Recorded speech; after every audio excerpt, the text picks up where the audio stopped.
Assalamualaikum warahmatullahi wabarakatuh. Halo semuanya, perkenalkan nama aku Kansa Adina Saisani dan terima kasih sudah klik video ini. Jadi di sini hari ini aku akan menceritakan sedikit kisah tentang perjalanan hidup seorang penyandang disabilitas tunarungu dan tunanetra bernama Helen Keller. Oke, langsung aja ke ceritanya. Nah, jadi Helen Keller, aku panggil Helen Keller dengan sebutan nama Helen ya. Nah, Helen ini lahir pada tanggal 27 Juni 1880 di sebuah kota kecil bernama Tuscumbia yang terletak di Alabama sana. Dia, Helen, memiliki ibu bernama Kate Adams Keller dan juga ayahnya bernama Kolonel Arthur Keller. Nah, sebenarnya Helen ini lahir sebagai perempuan yang aktif, sebagai bayi perempuan yang sehat, bayi perempuan yang aktif seperti normal seperti bayi lainnya. Namun pada Februari 1882 bertepatan dengan umurnya yang ke-19 bulan, dia tiba-tiba mengidap penyakit yang disebut demam otak. Bahkan pada saat itu dokter mengatakan bahwa Helen mungkin saja tidak selamat, kemungkinan besar adalah tidak selamat. Namun dengan keteguhan hati kedua orang tuanya, akhirnya kedua orang tuanya merawat Helen dan ternyata dengan keajaiban Tuhan, Helen pun sembuh. Nah, namun ketika menyadari bahwa Helen sembuh dengan keadaan yang tidak normal, dia sudah tidak bisa melihat keadaan dan juga tidak bisa mendengarkan sesuatu. Nah, pada saat itu, Helen ini berkomunikasi dengan kedua orang tuanya atau dengan teman, dengan masyarakat sekitar dengan bahasa isyarat yang dia buat sendiri. Kayak contoh, dia itu pengen es krim nih, tiba-tiba terus dia itu menggigil kedinginan untuk menyatakan bahwa dia itu kepingin es krim. Nah, semakin lama semakin tumbuh besar, Helen ini merasa bahwa isyarat yang dia berikan kepada orang lain tidak dapat tersampaikan dengan baik. Jadi banyak orang yang gagal paham dengan komunikasi dari si Helennya ini. Nah, Helen ini karena kesal karena tidak bisa dipahami, akhirnya dia itu mengalami tantrum atau ledakan emosi.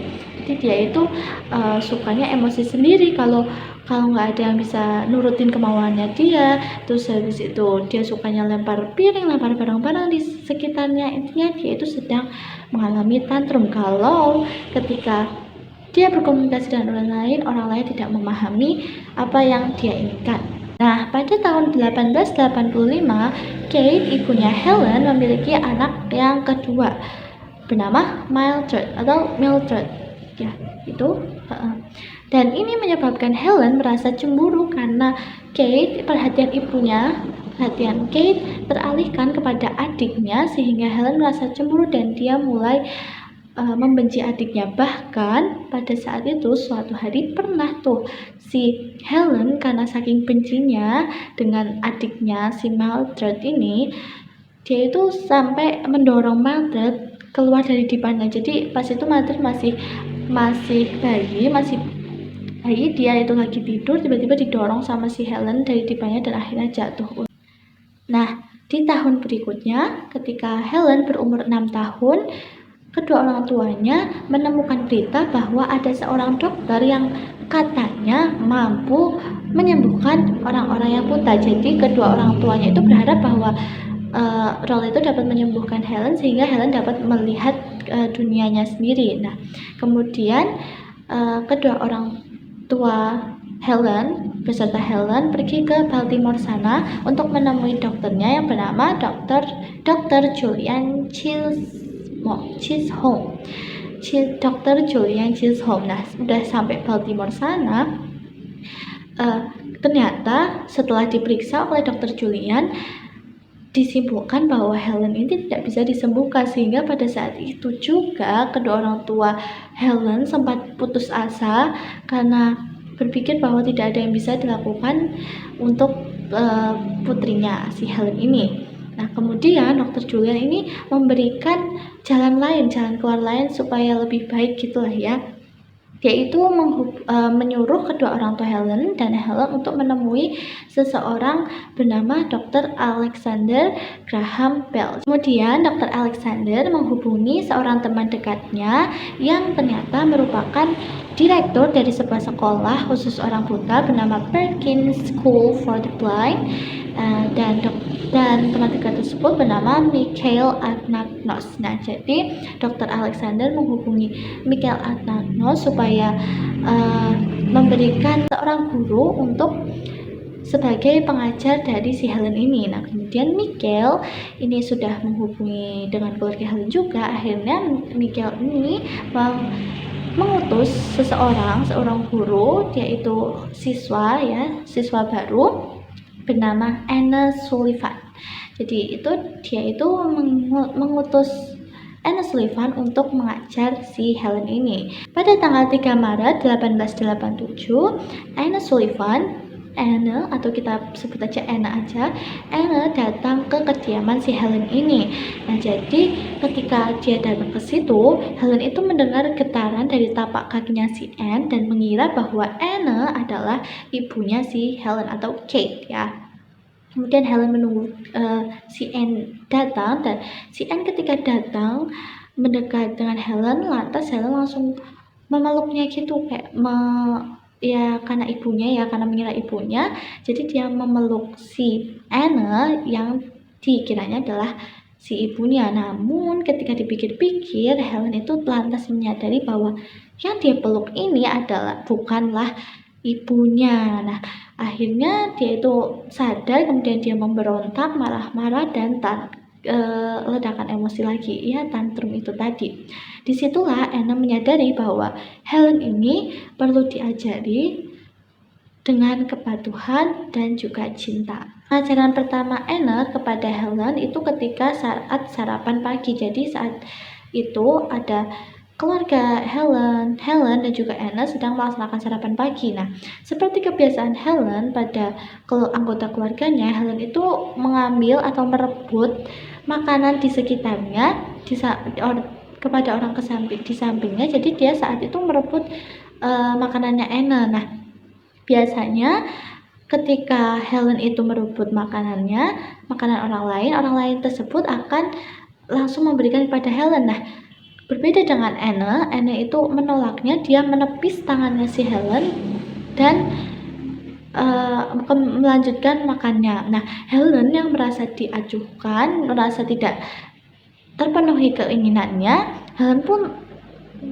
marah-marah lagi. Dia lantas mengacak-ngacak meja makan, dia melemparkan piring, gelas, sendok kemana-mana, dan saat itu Anna berpikir bahwa Helen ini perlu waktu berdua dengan si Anna. Jadi saat itu juga Anna menyuruh anggota keluarga Helen untuk keluar sebentar dan meninggalkan Anna dengan Helen berduaan saja. Nah, ketika semua orang anggota keluarganya pergi, si Anna ini bukannya mengangkat, maksudnya kan Helen di bawah lantai tuh, kayak mengangkatnya enggak, tapi Anna itu lanjut makan. Jadi dia itu mengabaikan si Helen tadi. Nah, merasa terabaikan, si Helen pun mencari si Anna tersebut, dan dia sadar bahwa Anna ini malah lanjut makan lagi, bukan yang ngurusin aku gitu. Jadi Helen tuh marah lagi di saat itu. Nah, tapi tetap biasa Anna tetap makan, dan sempat pas saat itu Helen tuh mencubit si Anna, dan Anna dengan santai dia menepis Helen dan lanjut makan dengan santai. Nah, merasa teracuhkan, terabaikan, Helen pun capek sendiri. Helen pun merasa capek sendiri, dan akhirnya dia makan dengan tenang.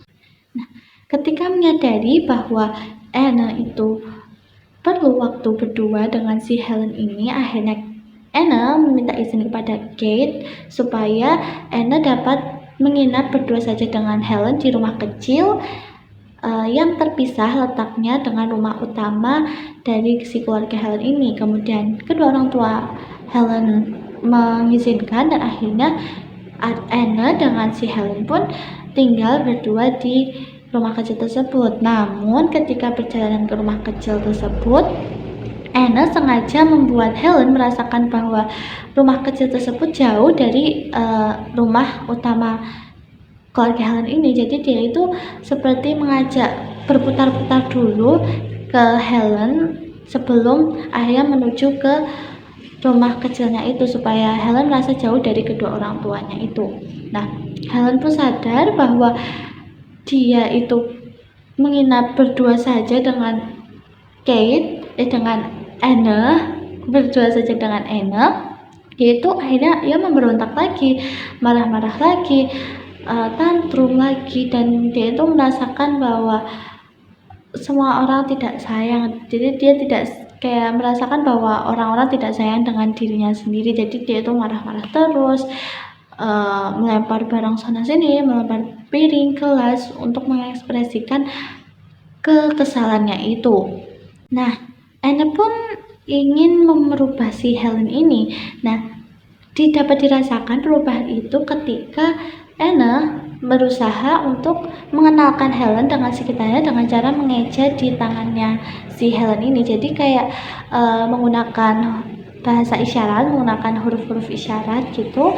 Dia itu menempelkan tangannya Anna itu ditempelkan di telapak tangannya Helen. Jadi misalkan huruf A, N, E ya. Jadi kayak A, habis itu N, kayak gini, kayak N, terus E. Jadi A, N, E. Jadi dia itu N itu menempelkan tangannya yang berbentuk huruf-huruf isyarat ke telapak tangannya si Helen. Nah, awalnya Helen itu merasa bahwa apa yang dilakukan N itu tidak ada apa-apanya, jadi dia tidak memaknakan apapun tentang tangannya itu. Namun karena Anna berusaha terus, akhirnya pada tanggal 5 April 1887 saat itu Helen itu diajak tuh sama si Anna ke sebuah taman, membawa gelas dan juga membawa gelas untuk bisa membedakan antara gelas dengan air gitu ya. Nah, Helen ini diajak sama si Anna ke taman yang ada air mancurnya. Helen itu disuruh memegang gelas. Nah, kemudian dituangkanlah air dari air terjun itu, air mancur itu. Nah, ketika gelas itu penuh, airnya tumpah, akhirnya Helen itu merasakan ada aliran tersebut yang menyentuh tangannya, dan segera Anna mengatakan membahasa isyaratkan air, dalam bahasa Inggris water ya, membahasa isyaratkan water untuk menunjukkan bahwa yang menyentuh telapak tangan tadi, yang mengalir di telapak tangannya tadi adalah water. Dan di saat itulah Helen mengetahui maknanya, mengetahui makna dari apa yang isyaratkan oleh Anna, yang ditempelkan di tangannya Anna adalah pengenalan nama benda. Nah, di situ Helen merasa semangat, merasa senang karena dia bisa merasakan benda-benda, dan dia pun meraba-raba segala benda yang diraba dan meminta Anna untuk memberitahu nama dari benda-benda tersebut.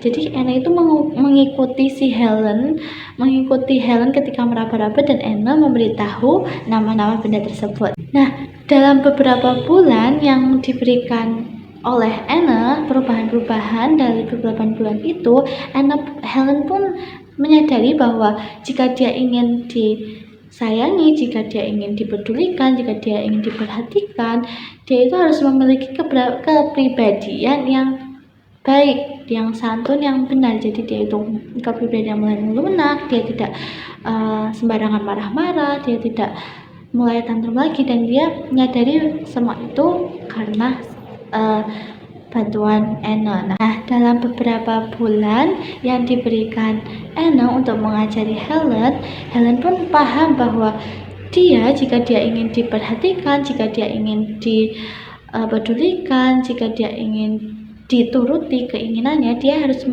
memiliki kepribadian yang baik, kepribadian yang santun, sehingga saat itu Helen sudah tidak marah-marah lagi, maksudnya tidak sembarangan marah-marah lagi, tidak emosi lagi, tidak tantrum lagi, dan kepribadian Helen pun melunak pada saat itu. Nah, dalam beberapa bulan ini juga Helen mampu untuk membaca buku Braille, dia mampu membaca buku-buku terkenal, dan di saat itu juga Anna mengajari Helen untuk menulis dengan pensil. Nah, karena beberapa progres yang diberikan oleh Helen, akhirnya Anna pun laporan tuh ke direktur Perkins tadi yang bernama Michael tadi ya.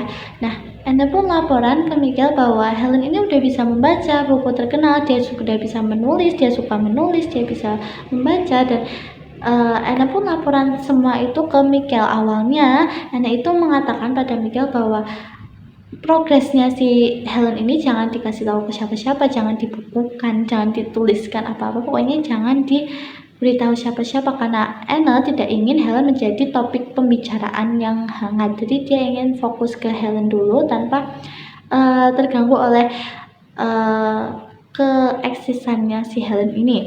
Namun Michael pun tetap membicarakan, tetap membukukan, tetap menulis laporan, dan yang membukukan tentang si Helen ini, supaya Michael ini berpikir bahwa jika dia menuliskan kisahnya si Helen ini, dia itu dapat memotivasi guru-guru dan siswa dan orang-orang yang buta dan tuli di sana, di luar sana. Sampai-sampai laporan yang dibuat Michael ini, yang terkena ini, membuat Ratu Victoria yang berkuasa pada saat itu tertarik juga dengan si Helen ini. Dan pada saat itu Helen di umurnya yang ke-10 tahun, dia itu menjadi terkenal hingga ke internasional sana. Dan semakin terkenal, semakin bertambah ilmu pengetahuannya, Helen pun mendengar bahwa ada seseorang yang dapat membuatnya dia bisa berbicara dengan suaranya, dan akhirnya Helen pun terobsesi supaya dia bisa ngomong dengan mulutnya itu, dan Helen pun mengutarakan keinginannya kepada si Anna, dan Anna pun segera mencarikan guru, dan dia menemukan seseorang yang tepat untuk mengajari si Helen ini bernama Sarah Fuller, yang merupakan direktur dari Man School for Deaf. Jadi saat itu Sarah Fuller pun menyetujuinya, dan awalnya dia memutuskan untuk mengajari sendiri si Helen ini, namun ternyata dia masih membutuhkan bantuan Anna ya. Jadi dia itu memutuskan untuk mengajarkan Helen dengan cara metode dia itu tangan si Helen ini, telapak tangannya Helen itu ditempelin ke mulutnya si Sarah Fuller tadi. Jadi ketika Sarah Fuller mengatakan sesuatu, berharap bahwa si Helen dapat merasakan gerakan dari bibirnya si Sarah Fuller ini, dan dengan pelatihan yang intens, dalam beberapa jam kemudian Helen pun dapat mengatakan kata it dalam bahasa Inggris, it, dan juga dia dapat mengatakan I am not look dumb now, yang artinya aku sekarang tidak terlihat seperti orang bodoh ya.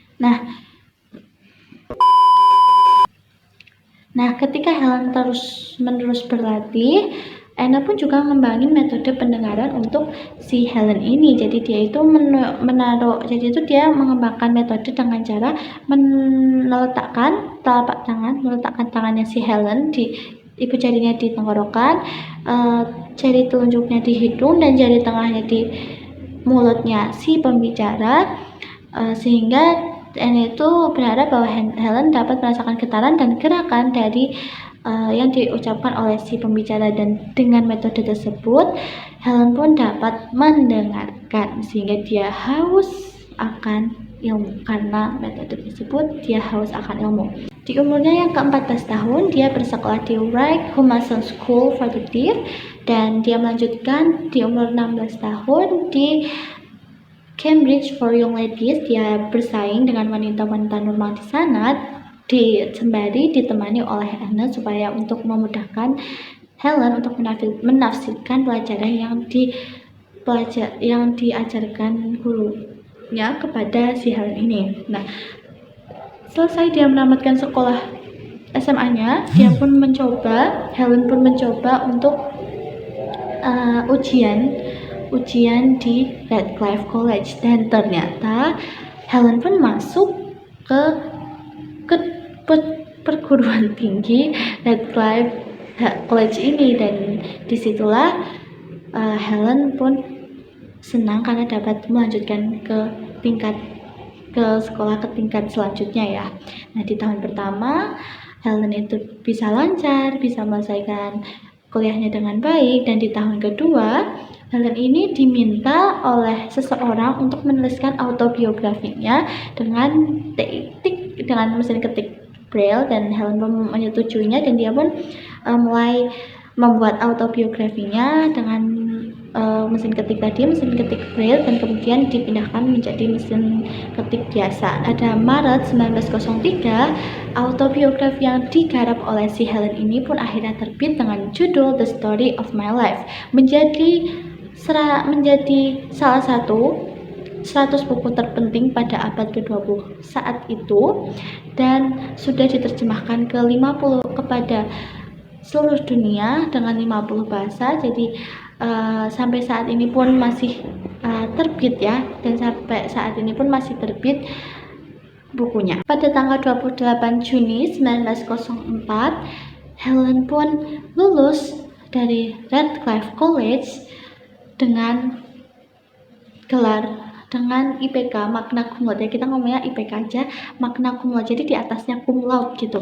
Dia itu lulus dengan magna cum laude dan jadi satu orang pertama penyandang disabilitas yang mampu mendapatkan gelar sarjana di saat itu juga. Setelah lulus dari Radcliffe College, Helen pun melanjutkan perjuangannya, membantu sesama, membantu orang-orang yang penyandang disabilitas. Dia itu juga membantu untuk memperbaiki sistem penyeragaman Braille. Nah, pada saat itu sayangnya Anna Sullivan saat itu meninggal karena sakit pada tahun 1936 karena sakit, dan di saat itu Helen merasa terpukul, sedih karena orang-orang yang menyayanginya, orang-orang yang mampu mengantarnya sampai saat itu juga pun pergi.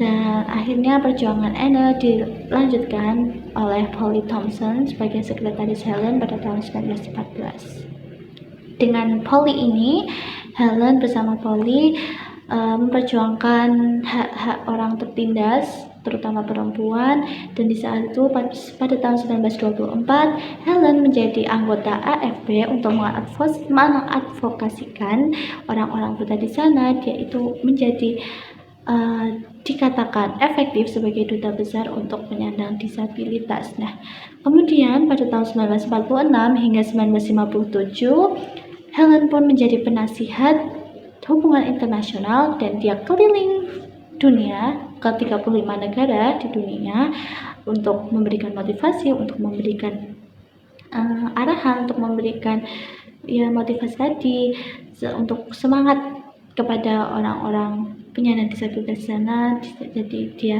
menjadi motivator di saat itu. Nah, namun perjuangan Helen terhenti pada tanggal 1 Juni 1968 ketika dia menghembuskan napas terakhirnya ketika Helen tidur. Dia dimakamkan di National Cathedral yang makamnya bersampingan dengan Anna Sullivan dan juga Polly Thomson tadi.